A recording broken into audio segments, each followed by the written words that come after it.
आखिर वही हुआ जिसकी आशंका थी। हमारे पैगंबर मोहम्मद के बारे में अभद्र टिप्पणी करने वाले गुंडे महामंडेश्वर अति नरसिम्हानंद के खिलाफ जब लोग सड़कों पर उतरे, पुलिस और प्रशासन के हाथ पैर फूल गए।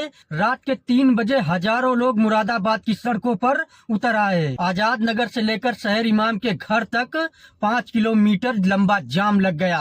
हालत ये हो गई कि एसएसपी यशपाल अंतिल को पूरे जिले की पुलिस को हाई अलर्ट पर रखना पड़ा। सुबह होने तक 5 किलोमीटर में लोग ही लोग थे। कई इलाकों में ऐसा विरोध हुआ और जब खबर फैली तो बुलंदशहर में भी लोग सड़कों पर उतर आए। नारेबाजी करते हुए लोग अति नरसिम्हानंद की गिरफ्तारी की मांग करने लगे। गद्दीवाला इलाके में जुमे की नमाज के बाद लोगों का गुस्सा भड़क उठा। सिकंदराबाद कोतवाली प्रभारी इंस्पेक्टर रवि रतन पुलिस के साथ मौके पर पहुंचे। लोगों को समझाने की कोशिश की, लेकिन प्रदर्शनकारी शांत नहीं हुए। लोगों के गुस्से को देखते हुए योगी आदित्यनाथ की निकम्मी सरकार और उसकी सोए हुए प्रशासन को ये होश आया कि अपने दंगाई लाल पर नकेल नहीं कसी तो किसी भी वक्त कुछ भी हो सकता है। बड़ी शर्म की बात है, जिसके अंदर जहर भरा है खुलेआम मारने काटने की बात करता है। जो दूसरे धर्मों की अनुयायियों और पैगंबरों पर बकवास करता है वो अपने आप को पीठाधीश्वर बताता है। लेकिन यति नरसिम्हानंद योगी सरकार के इकबाल पर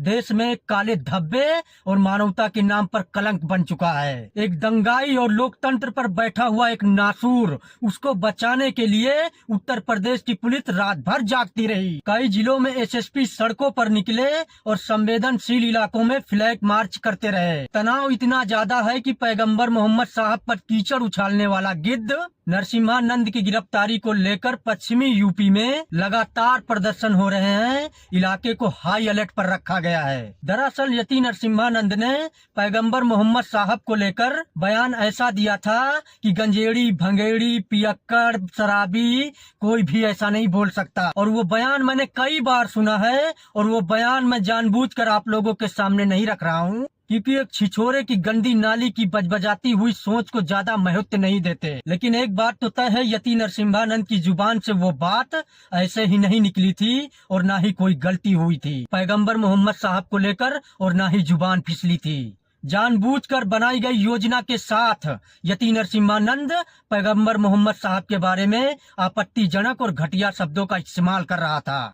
उसने जो कहा है उसको सिर्फ विवादास्पद बात बोलकर खारिज नहीं किया जा सकता। जैसा कि मैंने पहले भी कहा है कि उसने भारतीय लोकतंत्र के खिलाफ युद्ध छेड़ने के लिए ऐसा बयान दिया है, पैगंबर मोहम्मद साहब के बारे में अभद्र टिप्पणी की है। कमाल की बात तो ये है कि इतना सब कुछ हो जाने के बाद भी उसके खिलाफ सिर्फ एक FIR होती है, उसे गिरफ्तार तक नहीं किया जाता है। भारी दबाव के बाद गाजियाबाद के सिंघानिया गेट में सिर्फ एक FIR होती है। इसी तरह महाराष्ट्र के बुमरा थाने में भी एक FIR होती है, लेकिन कहीं से भी कोई गिरफ्तारी नहीं होती है। गिरफ्तारी की कोशिश तक नहीं की जाती है। लेकिन क्यों? योगी मोदी की कट्टरपंथी राजनीति को, नफरत की राजनीति को, यति नरसिम्हानंद जैसे लोगों की सोच, संविधान को रौंद देने की सोच योगी मोदी को फायदा पहुंचाती है। उनको लगता है कि जितना हिंदू मुसलमान होगा, जितनी नफरत फैलेगी, जितना भाईचारा टूटेगा, उतना उनको वोट मिलेगा,